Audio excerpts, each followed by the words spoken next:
Hello, welcome. Okay, and Dr. Campbell, I assume, is getting ready. So while we wait for him, I will start asking questions. Okay, so the first question, just to clarify, in terms of when they look in the United States at deaths, what is the top cause of death, and how long has it been the top cause of death? You could both or either of you answer that. I'll take a stab at it, but it really goes back well beyond 40 years, probably till around, I would say, 1960s, when people really began to appreciate how widespread cardiovascular disease has been, although it actually probably became number one shortly after 1920. But the thing that's been so frustrating about it is that despite we have all these marvelous techniques being used in cardiology today, we really haven't changed the fact that cardiovascular disease remains the number one killer. And I think we have some very strong feelings about how that can change. Okay, and cardiovascular disease means heart attacks, it means strokes. Is that what it means, those two things? Is there anything else associated with cardiovascular? Yes, it also affects the legs as well as the heart and the brain. Yes, pretty much. Matter of fact, earlier today when I was to make a presentation, I'll add another one, and that is just in being involved in this business for 39 years, it was the first time that I had a patient who had a 75% occlusion of the superior mesenteric artery. And he began getting pain in his abdomen in October and November of 2023. And eventually in the 29th of December of 2023, they obtained a CT with contrast and found there was a 75% blockage of the superior mesenteric. Unfortunately, this is unusual. He got a hold of me about a week after he had that scan, and he totally committed himself to whole food plant-based nutrition. And 2.5 weeks later, after that, his pain went away in his abdomen. And a week later, on the 7th of February, he had another scan, and the 75% blockage was completely gone. Thank you. If I can jump in there, it's wonderful to be with you guys tonight. And I think you're talking about the most important thing that we can talk about, which is, but I want to just add a little bit of color to what Dr. Esselstyn has said. Number one, it's leading killer of people around the world, heart diseases, okay? But it's only in the middle income and low income countries, except for the United States. The United States is the only high income country where heart disease remains number one. Stop talking about the world and go into the United States. There's a nice review from the CDC about the leading causes of death, and they list the number one cause as food, and our food choices. And so people get to choose how long they live about 4 times a day, 3 meals and an exercise session that they do or they don't do. And the fact of the matter is we have and decreasing life expectancy. A lot of that has to do with drug addiction and issues that are happening, premature early heart disease. We have so much diabetes and obesity that are increasing in the country. And the most recent data says that we continue to have worsening healthcare disparities. It used to be all about race, and we were talking about and talk about it all the time. You know, African Americans having more heart disease, 30% higher mortality, more kidney disease, more stroke. But South Asians, the population is actually increasing. They have even more than African Americans. And the fact that the matter is, it's all food choices having to do with those two cultures. And so if you look at the numbers, it's estimated that about 80% of our very toxic and expensive healthcare system is chronic disease based on nutrition choices that people make. So I'm glad you're doing this 17-day conference. I'm hoping you get to, I know conferences like these are often so-called preaching to the choir. I value that because I think everyone in the choir needs to be singing out of the same hymn book and to get the best result and get the message out to everyone. Everyone in the sound of our voices should become a loud ambassador for a whole food, plant-based diet, exercise, substance avoidance, good sleep, good mindfulness, and a good loving environment. That's the 6 principles of lifestyle medicine. Now, in addition to heart disease and stroke, is erectile dysfunction also a part of cardiovascular health? It often can be, and we have seen remarkable reversal of erectile dysfunction in patients when they change lifestyle and they improve their vasculature, and the blockages seem to go away. As a matter of fact, right now I'm involved with my good friend Robert Osfeld from Montefiore Hospital, New York, and we're writing an abstract and a case report of a resolution of erectile dysfunction. So yes, it's very important, and it's wonderful to think that patients can turn this around. So we do have, I actually was fortunate to be asked to speak at the American Society or American Urologic Society in Atlanta last year. Dr. Terry Mason is a urologist who's been a real, I'm pretty sure you've had Terry on your show or on your, in your list of speakers in the past or even maybe this year. And he's a retired urologist. The data is actually fairly strong, and I'm glad to see that there's a randomized trial that's looking at it. But the data is pretty strong that vascular function is affected by your diet, and the people who have less atherosclerosis have less urologic dysfunction. And so, and I don't want to just leave it the urology discussion, since I had to look it up and make a bunch of slides. Fact of the matter is, it isn't just erectile function. It's actually prostate cancer, as you know from Dean Ornish's work, and prostate hypertrophy, all of which are fed by animal products. And if we could actually just back that down and improve the diet, whole food, plant-based diet, we would actually improve this tremendously. Okay, so Can you hear me? hello, Dr. Campbell. We can Yes. see you now. Hi, we Thank can you. see and hear you. Sorry for the, can you hear me? Yep, we see and hear you. Okay, great. Thank you. So just to finish up on this line of thinking, so if the number one cause of death in the United States is cardiovascular disease, and it has been for 40 years, and it causes heart disease and strokes and erectile dysfunction and problems with your legs and other problems, and it's the number one cause of death. The punchline big question is, if we do all the things you tell us to do and we do them very well, how much of a reduction are we getting? Are we getting a 3%, a 5%, a 50%? In other words, there's a lot of people I know who don't seem, I'm very affected by what you say, but my friends are not. They continue to not make these changes. So I don't know if they understanding the benefits. So how much benefit is there? How much less of a risk do you have of a heart attack, a stroke, or these other problems if you followed your guidance very carefully?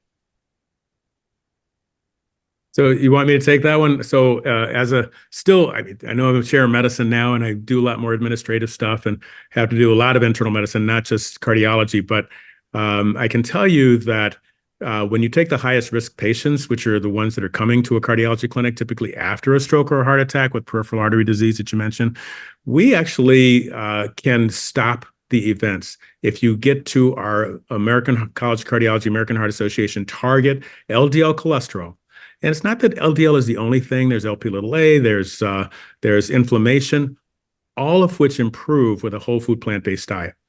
And we have an opportunity when we have people in the clinic to get them on guideline-directed medication plus plant-based diet. And if we do that, I just don't see any more cardiac events. And I've only been doing this about 20 years, but in that, or 21 years, I haven't had anyone have an event. So it's a little tough to answer your question. I know Dr. Esselstyn has some data, and Dean Ornish had percentage decrease in plaque. But it's the issue there is that it's not about the plaque. It's about the vulnerable plaque, and that's what happens when you get your LDL cholesterol down. You get the vulnerable plaque to go away. So you could keep your narrowed artery, but a plaque that never breaks is the one that doesn't give a heart attack or a stroke. Can Dr. I- Sure. Yeah. Yeah, I'd like to make a comment on what Dr. Williams just said. And of course, Dr. Esselstyn, if you said anything in the meanwhile. But, recently, in the last 10 years or so, I've really been impressed with the kind of changes that can occur through nutrition. And what I was able to do was to go back and collect correlation studies from a number of researchers all the way back to the 1950s, having to do with heart disease, kidney disease, liver cancer, and so forth. Really quite impressive. Now, correlation studies are judged to be not indications of causation. That's really wrong, because when we do those things, it's wrong. It's right when we assume there's a single cause. And of course, a single cause amongst, let's say, hundreds or thousands of other possibilities. So that's entirely appropriate on the one hand. But on the other hand, all these charts that I actually found, correlation studies, are really impressive. Straight line relationship from the XY origin straight up, as soon as with respect to animal protein intake, which is an indication, of course, the kind of diet we're talking about. And of course, it's not just the animal protein, it's the ratio of animal to plant protein. So in that particular case, on the y-axis, if you will, for the independent variable, they all show the same thing. It's really remarkable. As I say, from prostate cancer to colon cancer to heart disease to kidney, all of that. And so when you look at the highest rates in the world compared to the lowest rates, it's all linear regression, almost come right through the XY origin. Really impressive stuff. And of course, at the time they did those studies, those researchers were referring to one food or maybe one nutrient, if you will, at the time, but they all are saying exactly the same thing. And so in theory, what it shows that I'm suggesting, they all show about, a decrease of 60, 70, maybe 80% of these diseases, these chronic degenerative diseases, all the same. All the same. It's really quite remarkable. As I say, I want to emphasize they're not to be negated by the fact that, correlation doesn't need causation. That's only appropriate if we think there's one cause. But when we think about this collectively, as Dr. Williams and Dr. Esselstyn have done, take an old diet, a whole food plant-based diet, you see remarkable results as they have seen. And so from the population point of view, it's fully supported by what they're saying or what those studies show. Those studies have been kind of hidden from view. And we've not paid any attention to them because we're always laboring under this so-called criticism of correlation not equal causation. If you take the collective, just one thing, ratio of animal to plant food. So I'm really very excited about these kind of data. Developed by others since the 1950s. They all show the same thing, regardless of the degenerative disease. It's really, really impressive.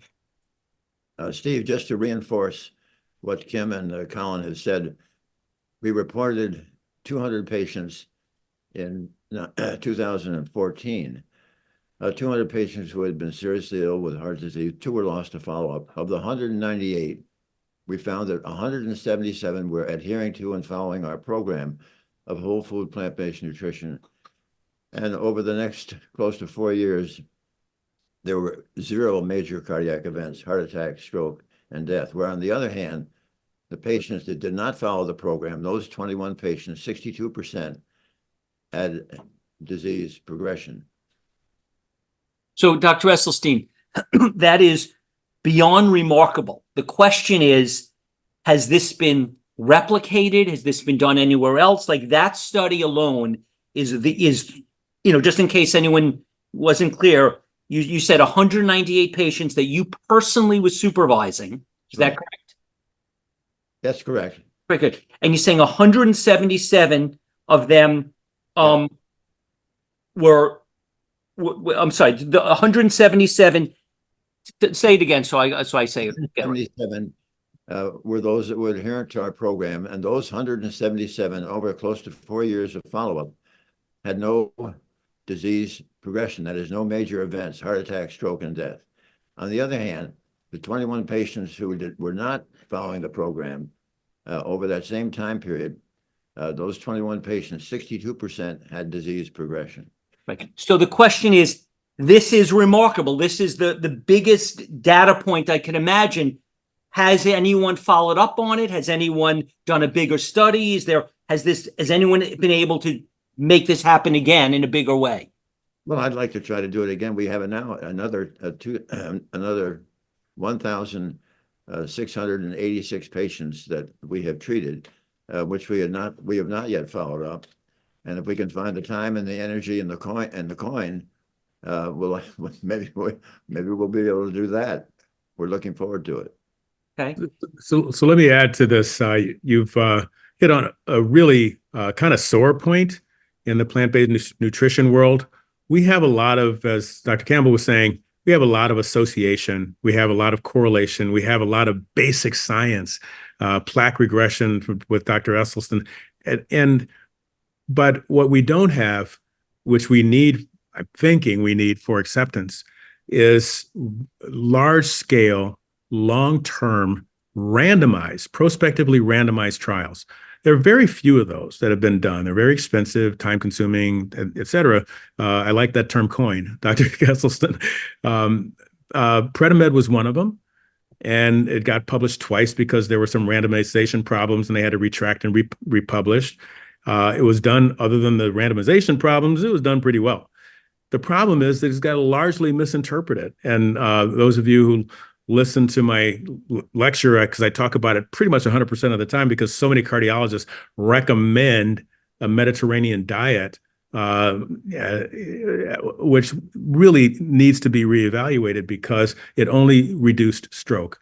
And when you do a combined endpoint, the Kaplan-Meier plot looked really good, heart attack, stroke, and death as a combined endpoint, but the heart attack and the death, cardiovascular death, overall death, were not changed by changing from red meat to fish.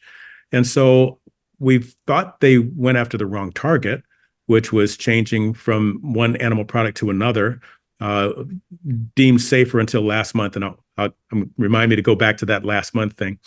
But the fact of the matter is it didn't do any cardiovascular good. It only improved stroke.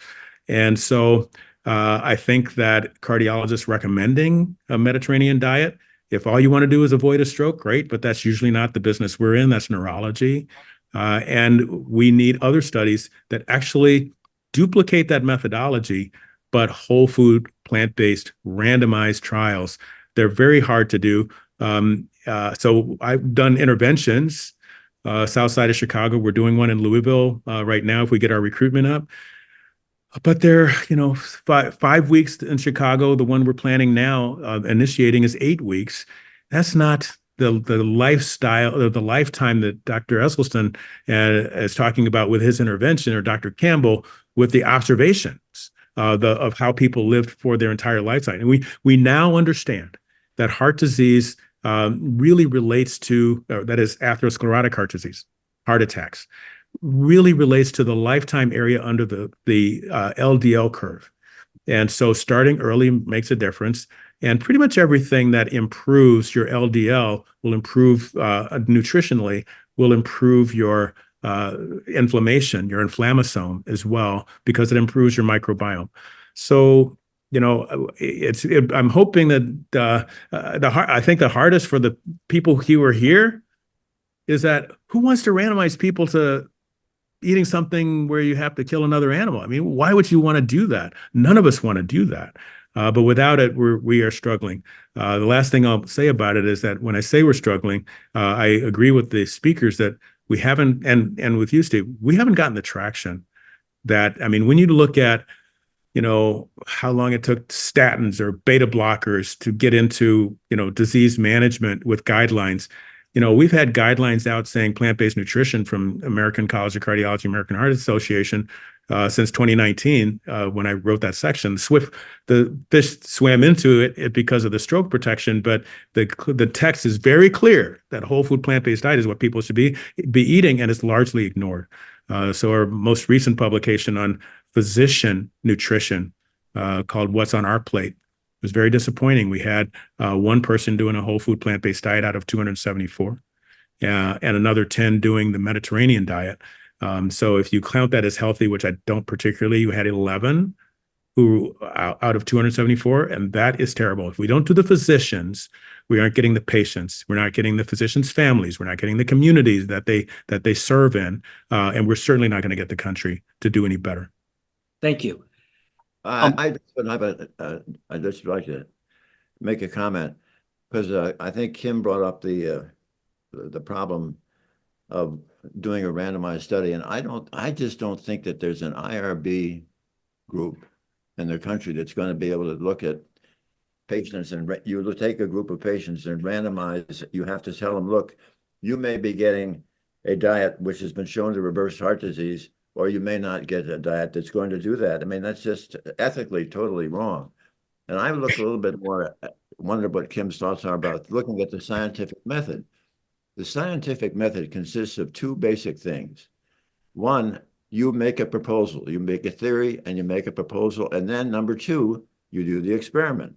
And the experiment is either right or the experiment is wrong. Well, if we say that we can halt and reverse heart disease with whole food plant-based nutrition, and when they do this study and it works, I think we've established the baseline from which we can really move forward with a fair amount of strength. The other thing that has really increasingly more, I find more than ever, is a problem, and that is, I think there is a greater responsibility for the cardiovascular community, because the cardiovascular community, what was it? The American Heart Association was formed in 1924, the American College of Cardiology in 1949. And they have brilliant people on in those organizations, and they all have known that there are multiple cultures on the planet Earth. For many, many years, really, cardiovascular disease was non-existent. However, the problem has been we haven't taken that information of why those other societies are so successful. Why haven't we brought it to this country? Because presently the cardiovascular community uses drugs, stents, and bypasses, which have absolutely not one single solitary thing to do with the causation of the disease.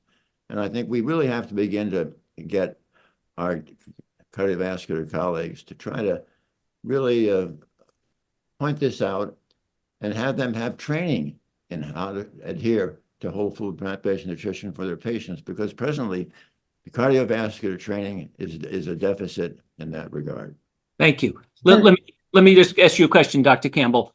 So, Dr. Campbell, Dr. Esselstyn is famous for using the term heart attack proof, and a lot of us sleep at night better thinking like, hey, because of our lifestyle, we've really got a control over this, or a much, much better chance in preventing this.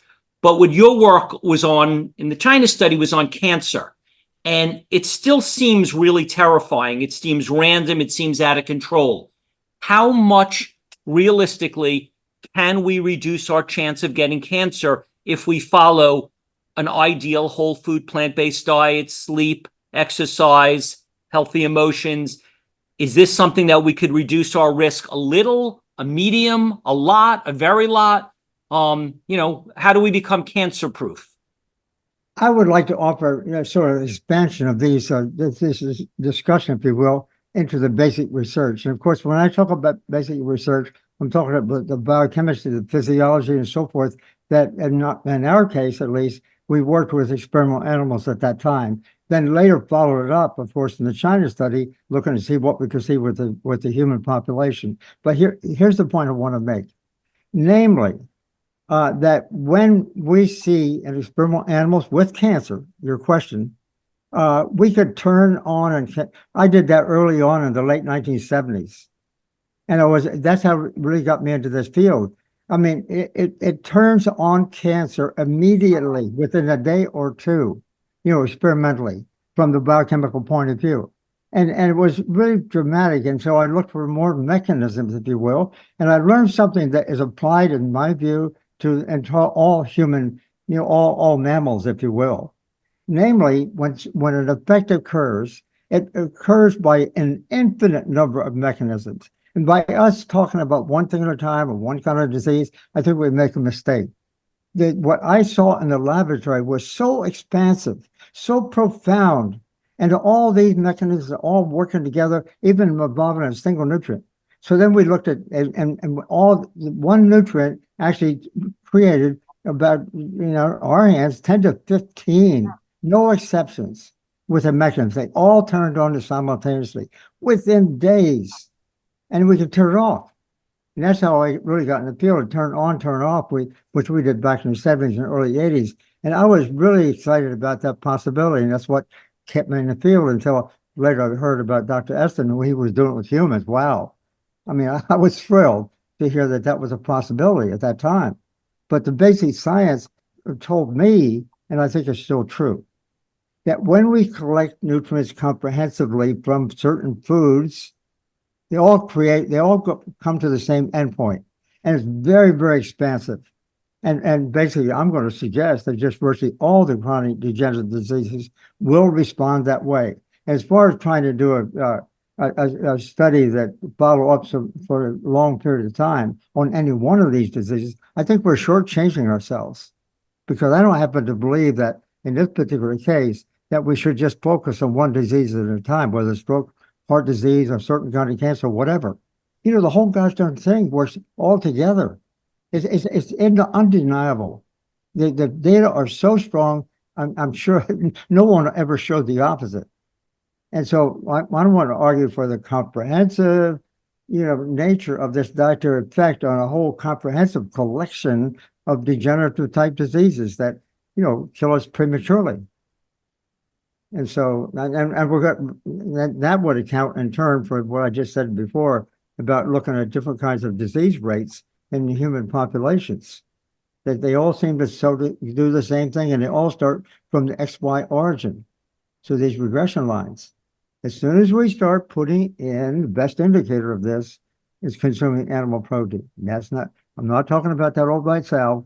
I'm talking about that's an indication of the kind of diet that all works together.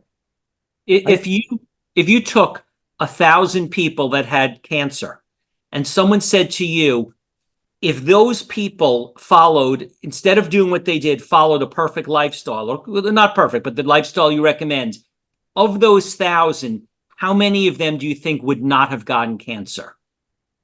Like, does it reduce it by 5%, 10%, 90%? Like, does how you've 1,000 people who have cancer, and if you could go in a time machine backwards 20 to 40 years, give them the ideal diet and lifestyle, how many of those 1,000 do you think you could reduce that by? I'm going to put myself out on a limb on this one. I'm going to say at least 90% can be prevented and or reversed once started. In fact, I'm going to suggest more than that. It's going to be equivalent to the heart disease, a study that Dr. Esselstyn did too. I mean, to me, that's what the basic science says. We just haven't explored it because we haven't been able to do that kind of study that people like to see. So then let me ask you all three a follow-up question. We're having a 17-day conference. People are speaking about how great sleep is and exercise and emotional health, a whole food plant-based lifestyle. It's great. But the question is, of the people who do this, who eat a whole food plant-based diet, they exercise, they breathe, they do yoga, they have a loving relationship, they do all the things they should do, how many of those people still get cancer and die, still get heart disease and die? I don't want to paint a picture that, like, if you do this, you live to 120 and that's perfect. So, I mean, are people who are following this still getting diabetes, cancer, heart disease? Like, what, I don't want to, what is the actual reality? Or are you saying that, no, everyone who does this has perfect health, which we know is not the case? So, including all the bad results, what's happening with whole food plant-based diets? Is it eliminating obesity, diabetes, cancer, heart disease, and everything else? Or is how much of it, or is it just reducing it? So I put my hand up to try to respond to what Dr. Esselstyn said, but let me deal with what you just said first, and then I'll sort of go backwards in time. So really quickly, I'm very thrilled to be at University of Louisville, be the chair of medicine, be one of 6 universities that actually has a division within internal medicine of environmental medicine. And it turns out that your genes are important for developing cancer, heart disease. If you have LP little a genetic abnormality and you have a high level, you are at risk. There are plenty of genes. I have one of them that makes your LDL high. Mine is diet responsive, thank goodness. But there are plenty of other people who have heterozygous familial hyperlipidemia or homozygous, and they will struggle without medications, and the diet doesn't help them as much, although it always helps. So it's almost impossible, I think, to answer your question because we don't have everyone's genome. We don't have the environmental exposure for Louisville on the West End. It's about rubber town and what's in the air. And we don't really have a full spectrum of social determinants of health. And so you could talk about what your baseline risk is, but your event rate is not just your risk, it's your risk plus what's happening to you. And so believe it or not, one recent study, I'm always looking at healthcare disparities, and everybody knows that C-reactive protein is really a bad thing to have in your bloodstream. It turns out that African Americans have higher CRPs than men because of actual structural racism, and the women because of disease things like women having 9 times more lupus if you're Black than if you're white. And so I don't know that we could ever get to the answer to what until we clean up the air, clean up the water, clean up the racism, clean up the poverty, and then be able to select our own genes. Then we can answer your question, Steve. But anyway, going backwards, I wanted to respond to Dr. Esselstyn. ACC and AHA have indeed adopted healthy diet and healthy living. It's in the 2019 guidelines that I would refer everyone to. If you look at the discussion section of that document, the primary prevention of heart disease, section 3.1, it'll detail everyone's studies about whole food plant-based diet being the optimum diet. The problem is the uptake. You mentioned education. We're not educating the public, and we're not educating physicians, and it's being largely ignored. And that's why those IRB approvals that you mentioned are so important. And the IRBs are indeed approving. They certainly approved my Mediterranean versus vegan intervention that we're about to start. When I was at Rush, they approved that intervention. When I was, and one of my colleagues, who unfortunately passed away from breast cancer, but Martha Claire Morris had $75 million of NIH money at Rush for the MIND diet. It wasn't even whole food plant-based, and she wasn't really happy with me trying to convince her that her $75 million was misdirected. But I said it nicely. But the fact of the matter is, they're looking for Alzheimer's disease and looking for changes. The IRBs approve these all the time. Because there isn't, but I understand what you're saying, Dr. Esselstyn. If you just sat and thought about the planet for a moment, or about animal cruelty, or about all the published literature that I quoted in those guidelines about human health, there's no way an IRB would approve anything but a whole food plant-based diet. But we're not there. And in order to get a class 1A indication, which means that everyone practicing cardiovascular medicine must do this, or else you're like committing malpractice. In order to get that 1A indication, you have to have multiple randomized trials showing the effect that we suspect. It's interesting. Thank you, Kim. I have had a number of cardiologists come to me and said, Dr. Esselstyn, if you keep doing what you're doing, you're going to put us out of business. And the other point that was interesting, and in the guidelines that were put forward by the American College of Cardiology, and maybe this is a group before the one that you just mentioned, when I was writing a paper, I reviewed that, and they, in their recommendations, they contained oil, dairy, and meat. The foundation for heart disease was coming out of the recommendations of the American College of Cardiology. Yeah, that was before the 2019 guidelines. Well, And- but that wasn't that long Mhm. ago. When you think about it, what were they doing in the centuries before that? I mean, that was, Yeah. I'm delighted that they're coming around. I'd like to ask another question. This question you do not have to answer. It wasn't on your list and it's quite inappropriate to ask, but I'd like to ask it anyway. So feel free to ignore it because it's not something that I really have the right to ask. But would you be willing to share with us the list of all the medicines you guys are on? I mean, Dr. Esselstyn and Dr. Campbell, you're both 90 years old. So it would be interesting to hear, so we can compare what medicines you're on with what we're on. You don't have to answer this if it's not, it's not appropriate, but I'd still like to know if you'd be willing to each of you to share your list of medicines that you take with our audience. I'll go. Okay. So, okay, so I got to take 90 seconds of your life that I can't give you back and tell you a very interesting story.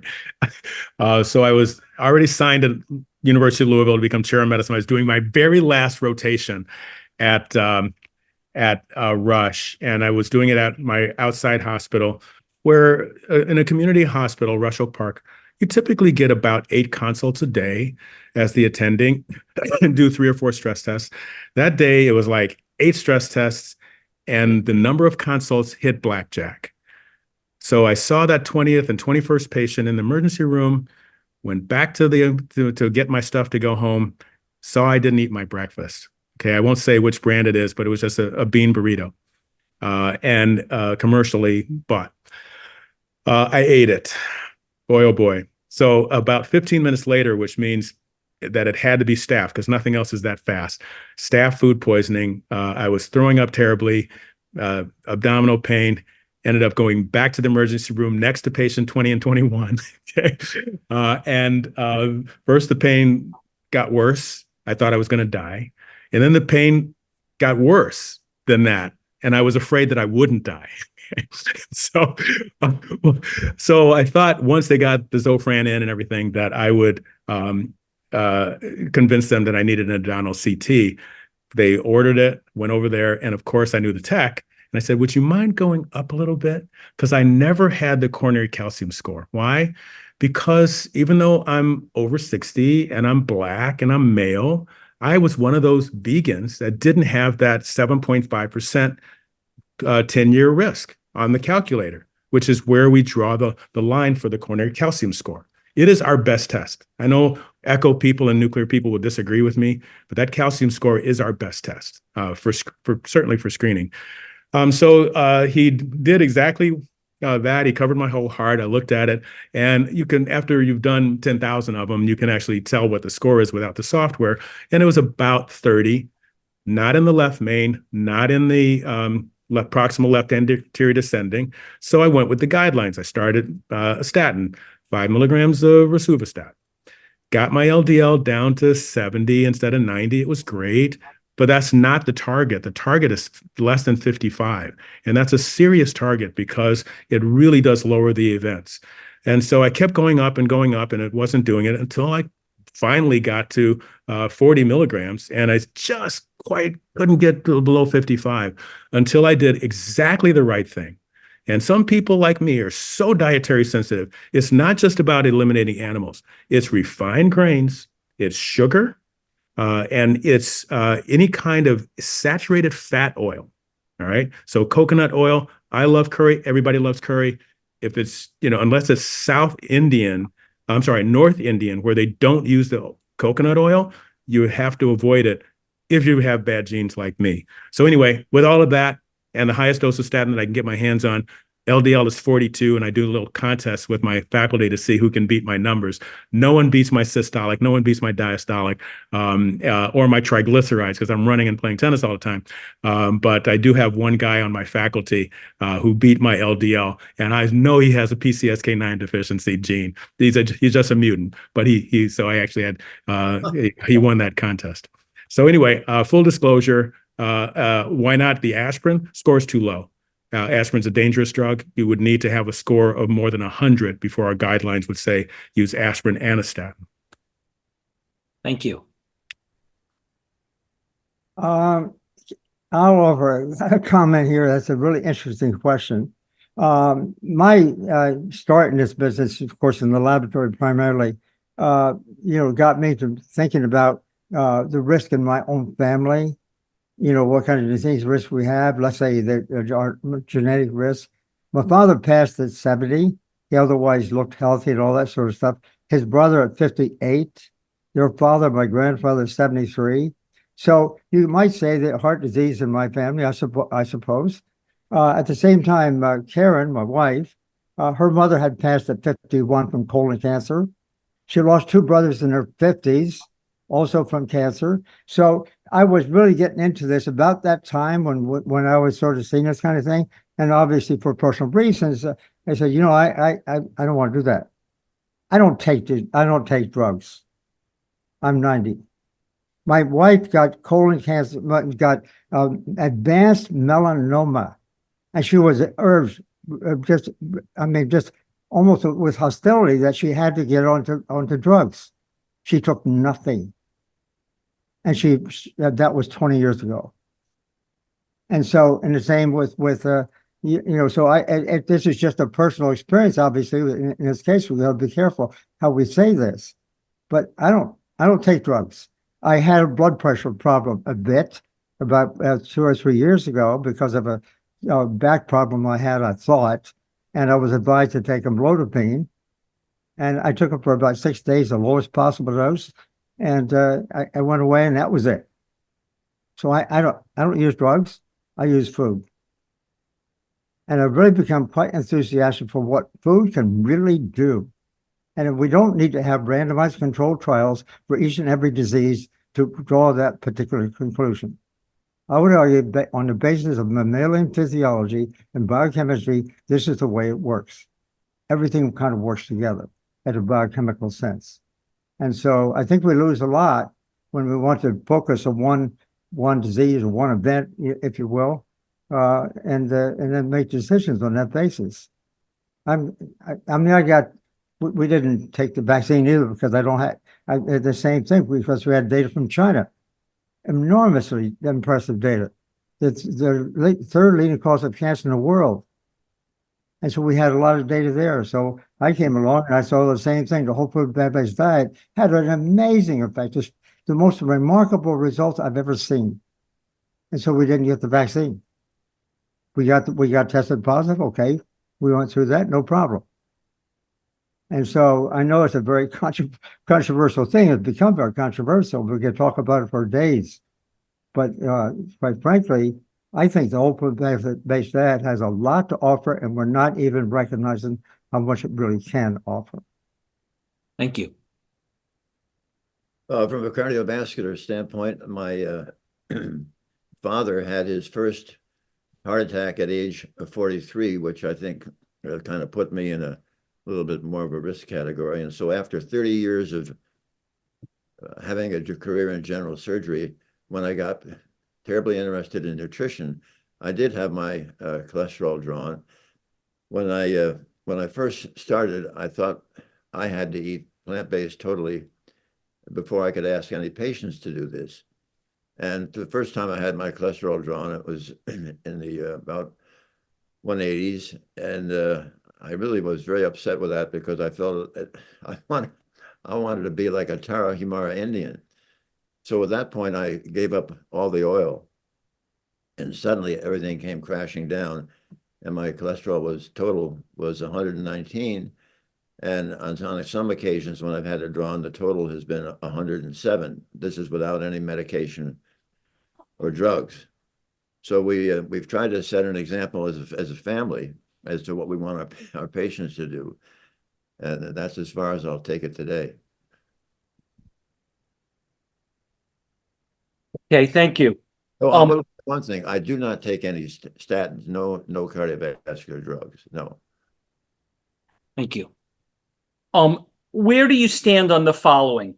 So let's talk about 3 different things. 1, salt, 2, oil, and 3, the whole food plant-based fats of raw seeds, raw nuts, avocados, and olives. So let's call 3 different categories. Salt 1, oil 2, and then 3, let's call the whole category of fat, seeds, nuts, avocados, and oil, olives, one other category. On those three things, in terms of how it affects heart disease and cancer and our overall health, what are all of your thoughts? So am I going first? Okay. So importantly, I would encourage everyone who's asking that question to look for randomized trials, look for observational trials, and you'll see some really important things. Number one, sodium, salt is toxic. And so when you're talking about salt, that's potassium. So you have to divide it. And you can get, I don't usually talk about brand names, but everyone asks, what are you talking about when you say salt that's potassium? There's like no salt, coast salt, Morton salt substitute. You can find them. And if you don't have kidney disease and a problem with potassium retention, it will lower your blood pressure and lower your overall risk. Sodium, I know that we drew a level with our hypertension 2017 guidelines, drew a level of 1,800 milligrams per day. But it's one of those, like Dr. Campbell was saying, it's like a linear relationship. The lower you go, the better off you are.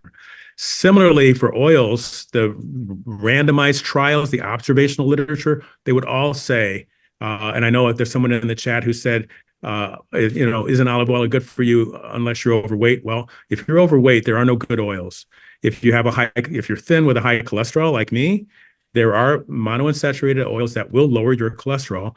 And I know the last time that we were on, the three of us, I was quoting a recent trial, so it's not so recent now, where Neil Barnard had done a randomized trial of Mediterranean diet with olive oil supplementation versus vegan. And the vegan side lost the blood pressure because the polyphenols in olive oil are very powerful and helpful. Would never get it to someone who's struggling with weight because that 9 calories per gram is just not worth it.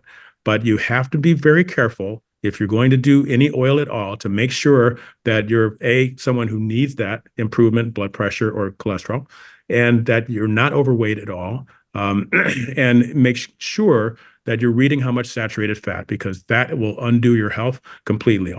As I mentioned, coconut oil, any palm oil, anything that has saturated fat. The last one, beans, grains, nuts, seeds, all of them have the benefits of alpha-linoleic acid and helping you to get a higher omega-3. You see a lot of omega-3 trials in cardiology with brand name drugs that don't seem to actually improve outcomes, even though they lower triglycerides. So I think the jury is still out on how important that is. But you have some people in the plant-based world saying if you don't do them, you're going to have no heart disease and you're going to have no brains. Haven't seen randomized trials to support, so I'm going to defer to the other two gentlemen on that. Thank you. Well, I certainly would agree with Kim on the fact that salt is pretty darn toxic. As far as the oil goes, I wrote a paper that was published in the International Journal of Disease Reversal and Prevention in 2019. The title of the paper was "Is Oil Healthy?" And in that paper, I reviewed the animal studies and the human studies showing how oil injures the endothelial cells. Now, I may be a bit of an outlier the way I feel about salt, because when I have patients with heart disease, I do ask them to stop eating nuts. Nuts have a lot of saturated fat. And I just didn't want those saturated fats to be included in these patients' diet. And as a result, yes, my diet is probably fairly restrictive, but we have actually now several books that have hundreds of wonderful and delicious menus with plant-based nutrition while we are restricting the nuts. But we do accept certainly flaxseed meal and chia seeds, and of course, plenty of green leafy vegetables is a good way to get your omega-3. So that's pretty much the nutshell. I think the reason that our program of disease reversal is successful, where others may fail, is that nobody else is as mean as I am. By that, I mean, I have a chapter in my book entitled "Moderation Kills." Thank you, Steve. What about avocados and olives? No, I'm not keen on, I don't mind olives, but I don't like avocado. Too much saturated fat. And olives seem like they'd be in the same category. Why are they okay? Because there's not that much. Saturated fat? There's not much in an olive that I'm aware of is going to hurt you. So you're making a distinction between fat and saturated fat in a plant? No, give me the example you're having. Well, like if a walnut and a pecan have a lot less saturated fat than a macadamia nut, a cashew, or a Brazil nut, are you saying? No, I don't get into splitting hairs because they all have enough that are going to injure. And if I said, for instance, that you could have 5 walnuts every morning, that's not what people would hear. What they hear is Dr. Esselstyn said nuts are okay. So I leave no doubt. But do you consider oils worse than nuts and seeds? I'm not sure that I want to make a contest out of that. I don't know that there's a study that was able to tell me to give you the answer to that. But you feel that nuts, seeds, avocados, and oils. Well, let's forget the oil. But you're saying that seeds, nuts, and avocados are not part of your program. No, there are partially because we do have chia seeds and we do have flaxseed meal. Right. Okay. Dr. Campbell? Yeah, let me add another little thing here that we should be considering, namely, and that is the difference between polyunsaturated fats and saturated fats. Saturated fats is the bad guys, according to the history and what we always assumed. In reality, from a biochemical, physiological point of view, the saturated fats are rather innocuous. And they're not that bad, quite frankly. The fats that really are troublesome, not in food, but when they're added, are the unsaturates. And the unsaturates can be omega-3s or omega-6s. And what nature is really designed for us is to have a ratio, the best ratio possible of the 6 to the 3s. 6 being pro-inflammatory, omega-3s being anti-inflammatory. And the ratio generally is around 2 to 3 to 1. The 6 to 3s, that's what seems to be associated with the best health outcome. And so I tend to believe from the data, from the evidence that added oils, that's the real problem. I'm not so concerned about the saturated fats because they're rather innocuous, biochemically speaking. It's the unsaturated things which in turn can be oxidized to give reactive oxygen species, for example, which in turn can sort of stimulate cancer growth and so forth. And so from that point of view, as far as salt is concerned, I go back to the days when the argument about salt first arose, in the 70s, the 1970s, in the regulatory community at the time. And there was a big argument about, the potassium salt as opposed to the sodium salt. The industry in turn was, troubled by this kind of discussion we were having in the nutrition community. And we're saying they were kind of pushing, don't worry about the salt, really. All we need to do is to take the potassium salts. And so there was a lot of discussion at the time. My own view, and just look at the data, is that, we should keep that at a minimum, especially added salt. But a little salt from now and again to make foods a little more tasty. I don't see the data. I don't see the data actually in the literature. I agree with Dr. Esselstyn, what he just said. And that is, when he says if he's too strict about it, then, it lets up a little bit. Everybody's going to say, Dr. Esselstyn says it's okay. But I'm somewhere in the sort of doubtful community, actually, in terms of absolute recommendations. Thank you. I just want to just throw out, and I know it's always, I think we had some of this discussion last year, but I just want to point it out that, we've had some embarrassing times in cardiology. If I had to pick my top ones, it would be treatment of heart attack with MONA. Morphine killed people. Oxygen kills people unless you have an oxygen saturation when you're having a heart attack of less than 94. Nitrates shunt blood away from the heart attack. And aspirin, we always had the wrong dose, and it's not nearly as good as the P2Y12 inhibitors in terms of lowering events and avoiding bleeding. So we have to constantly keep our eyes on randomized trials, large observational trials. Did I not mention HDL, where we were doing all these trials to improve HDL? Every one of them showed a slight increase in mortality, because even though that was the good cholesterol. So finally, we have CAN-HEART, a couple of trials that show unequivocally that a high HDL increases your mortality.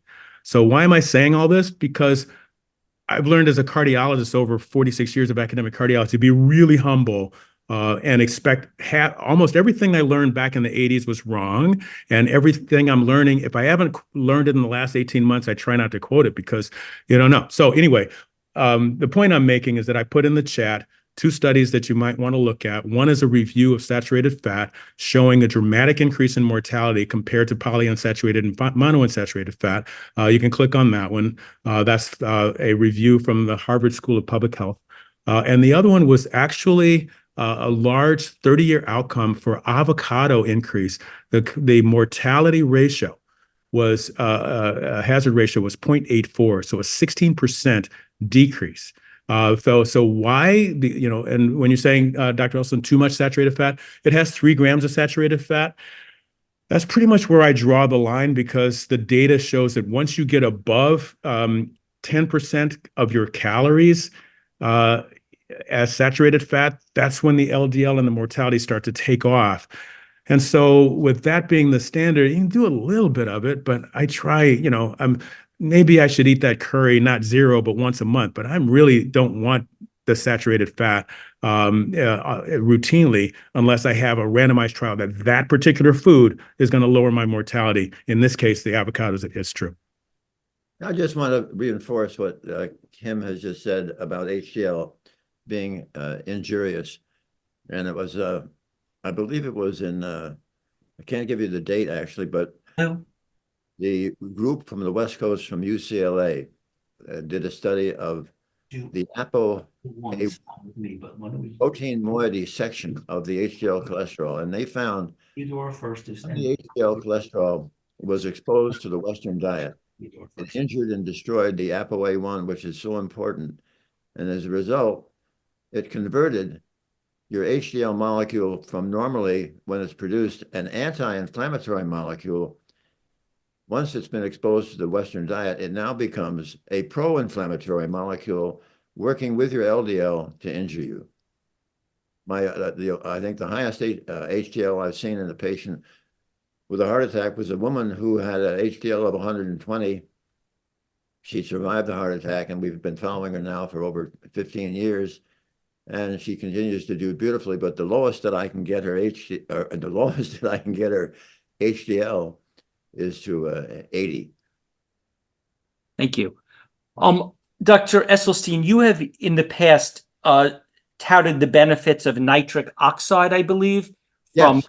from green leafy vegetables. Now, we had a dentist on who said that she's seen oxalates from green vegetables negatively impacting teeth and bones. So should we be trying to eat as much green vegetables as we can? Is oxalates something that concerns you? I've not seen this hazard that you just mentioned in 39 years of being in this business. So I'll wait to see more hard data from that one. Okay. Dr. Williams, how about you? Does green leafy vegetables, as much as we can have, seem like a good suggestion, or is there some reason to be concerned about oxalates? So I really don't think, as long as you're taking oxalic acid, renal stones do occur. And if people are eating a lot of green vegetables and not drinking water at an adequate amount, you probably are putting yourself at risk. So I would say just adequately hydrate and you should be fine. If you're exercising every day, making sure that you are hydrating well, it should be no problem. Thank you. So when people listen to the three of you, there's a lot of confidence we have. We're very encouraged, and we feel like we're getting a very clear understanding of what direction to go in. and we're going to go downstairs and we're going to go speak to our family. We're going to go out to the world, and we take a drive to Barnes and Noble, and there in the health section and there in the New York Times bestseller list are all the time, year after year, a nonstop someone coming out with a book saying a keto, a paleo, a Weston Price, a low carb diet has been proven to be better.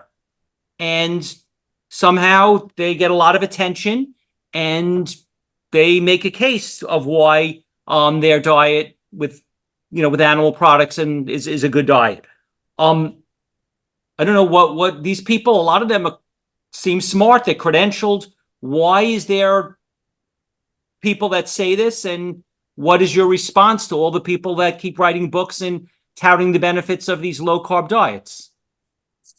So if I can start with that one, you might remember about 2.5 years ago, there was a big push in one of our major journals about the benefits of red meat.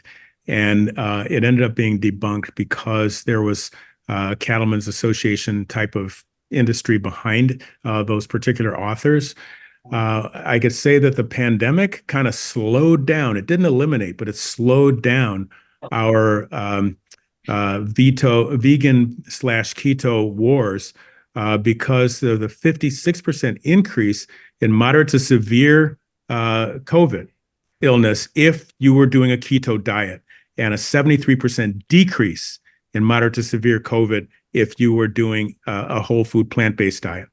And so I would hope that at this point, despite the fact that your diabetes will get better because you lose some weight and your insulin levels will drop, and your blood pressure will go down because of the same reason, you get other than that, you're increasing your LDL cholesterol, you're increasing your inflammation, and the Sarah Seidelman article says that you will increase your mortality by at least 30%, but it goes up the more keto you do.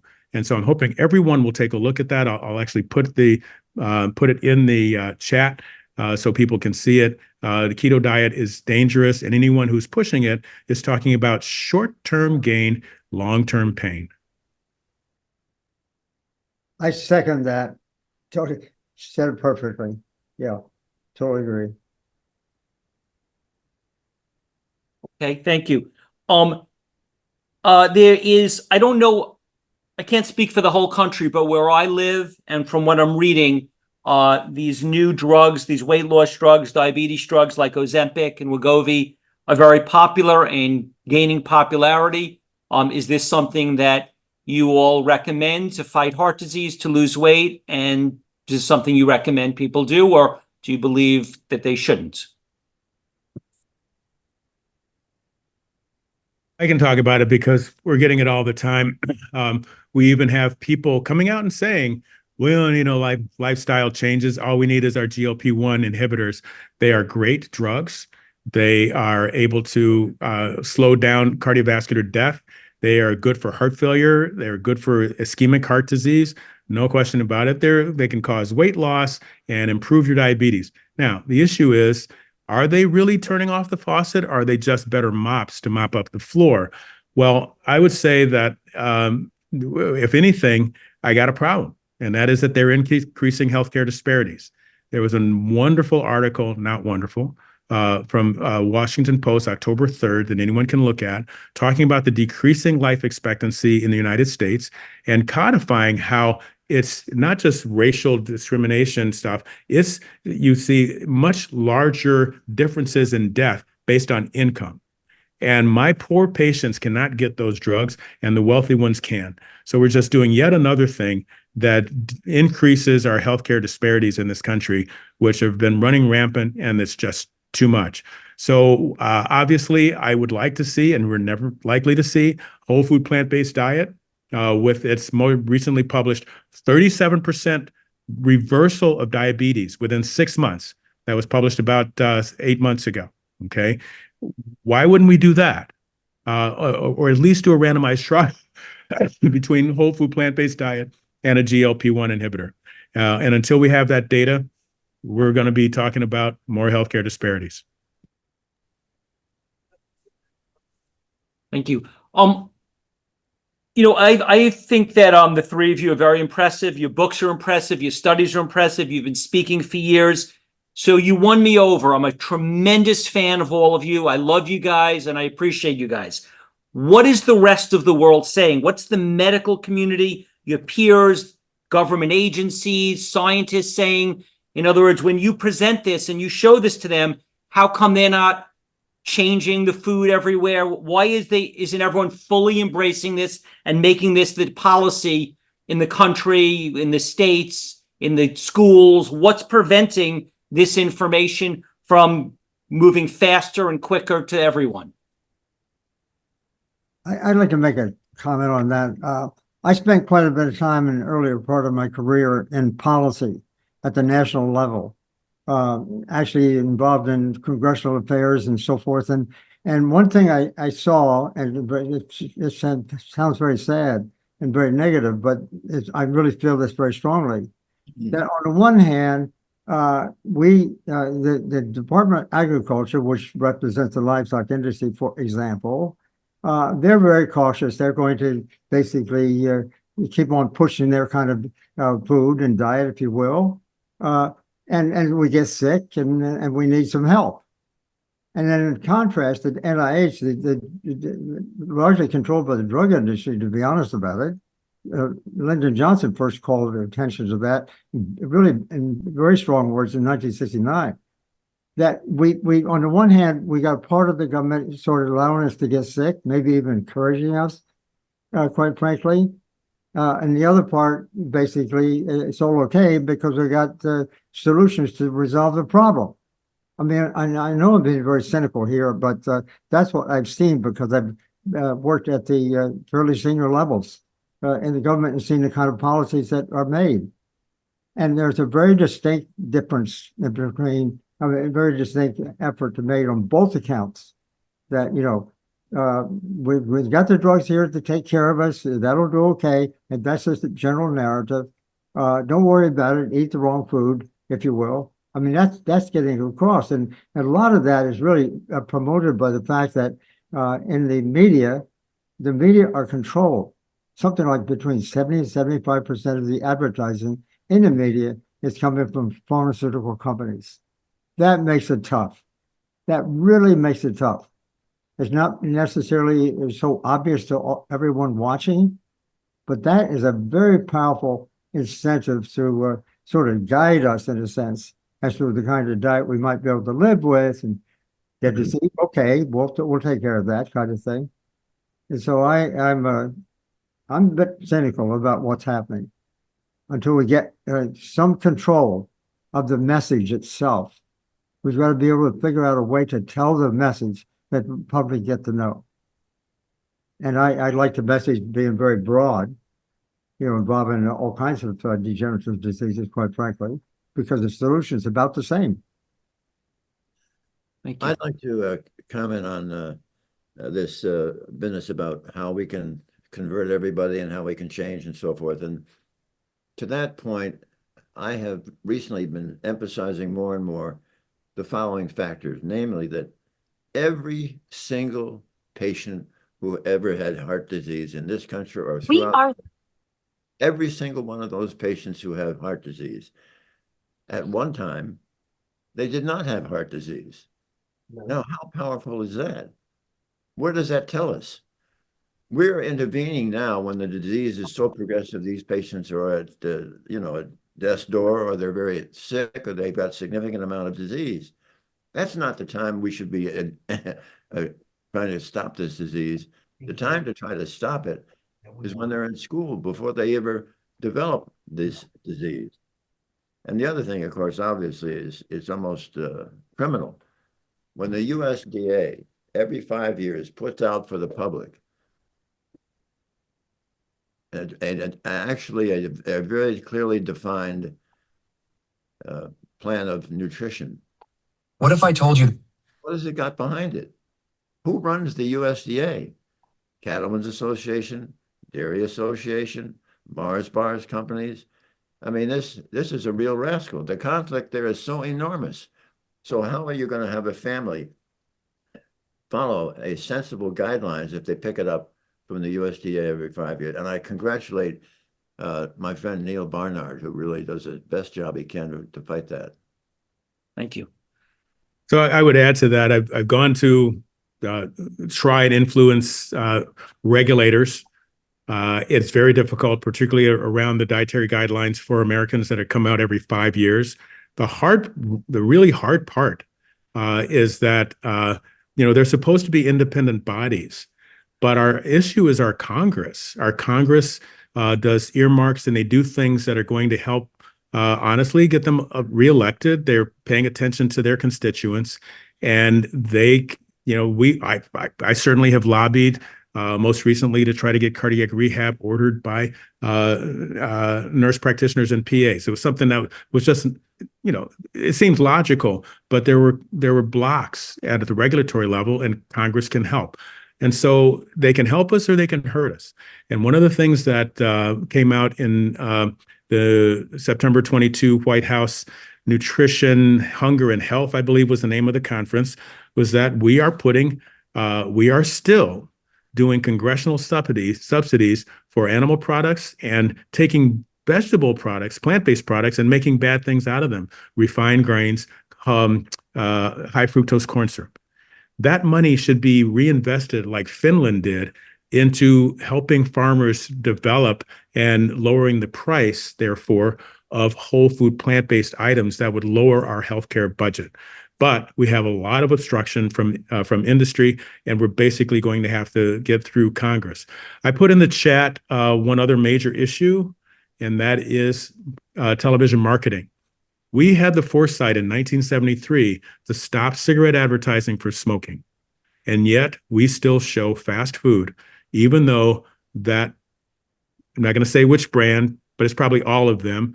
It's got a meat or two different species of animals, plus some dairy, plus some refined grain, plus a fried vegetable, French fries, and a sugar-sweetened beverage. When every single one of those things has data showing, peer-reviewed, published data saying that it increases mortality.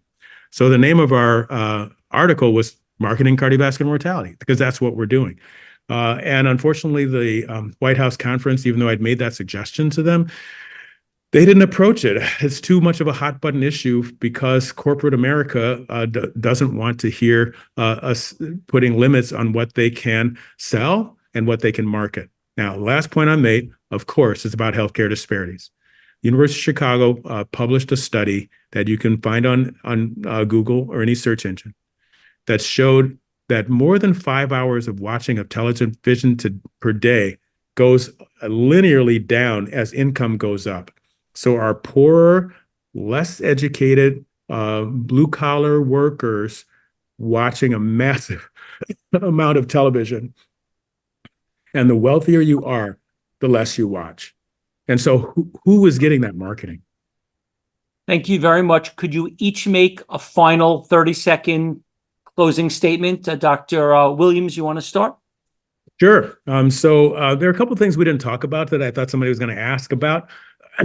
So I'll take this opportunity to talk about them. The two major things that I see happening in the plant-based nutrition world, number one, this is in the last few months, okay, or last few weeks, I should say. Number one is, please, I hope everyone looks up the MNPs and NNPs, that's microplastics and nanoplastics. We are polluting our oceans. It's being eaten by sea living beings in the sea, and then we are eating those fish.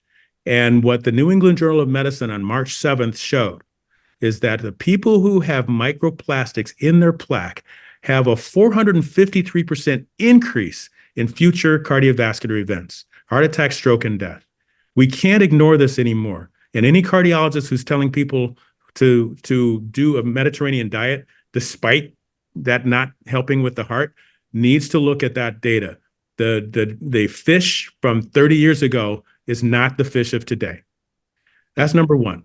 Number two is a little bit more uncomfortable to talk about, and I haven't figured out how to say it except in a circle of close friends. But I encourage everyone to put in your search engine the effect on human behavior of cortisol, dopamine, norepinephrine, and epinephrine that occur when an animal is slaughtered.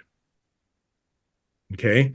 Very serious, very uncomfortable information, to find out that that thing that we always say, I don't know if you guys have heard this. Oh, when I became vegan, my road rage went away. Okay. That effect on human behavior is quite profound. They've shown it in prisons that you make them vegan and the gangs and the shivs and the fights stop. The recidivism isn't 65% anymore. It's more like 2%. Okay. And domestic violence goes down when people do plant-based nutrition. It is those 4 hormones affecting human behavior because of the way the animals are mistreated and then sent to market. So I would say that anyone in listening to this needs to look at both of those issues because they would really be game changers if we could get people to realize that, and one of the websites is talking about meat with a side of cortisol. Okay, you can Google that one if you want. But I think people going from red meat to seafood, not realizing that they're eating plastics. We really need people to recognize that. New England Journal of Medicine. I'll put the link in the chat. Okay, thank you very much, Dr. Esselstyn. Would you like to make a quick closing statement? Yeah.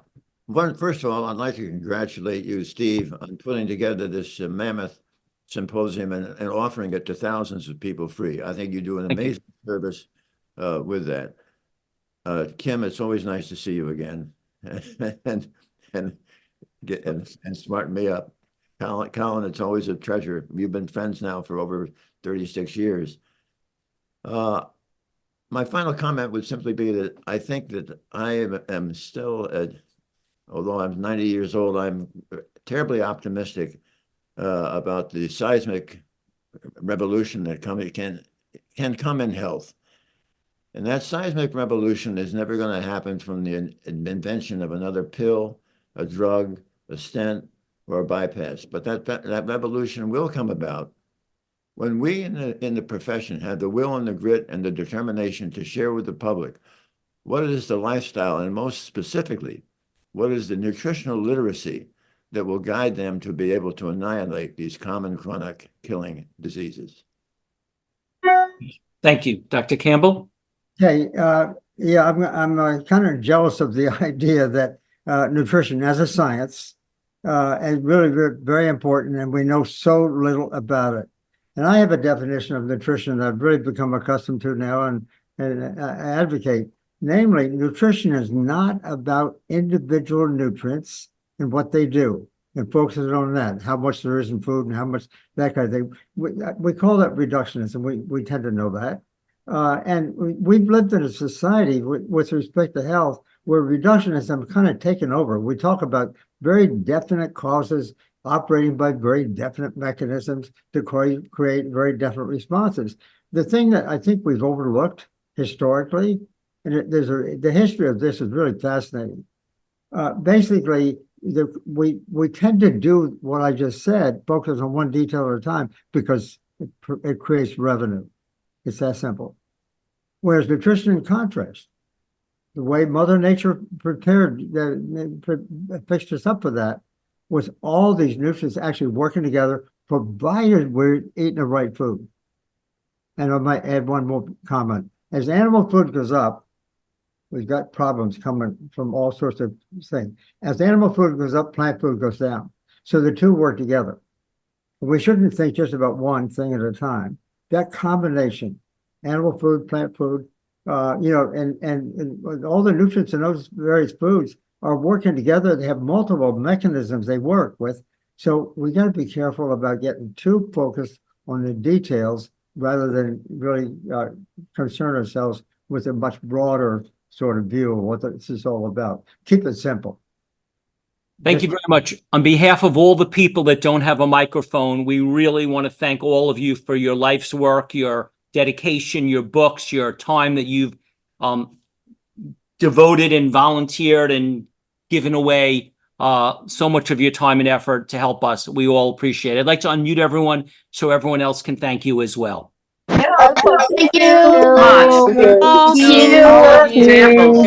Thank you, doctor. Thank you. You're the best. Thank Yeah. you. Thank you. You're the best. Thank you so much. Dr. Thank you. Esselstyn said, Thank you.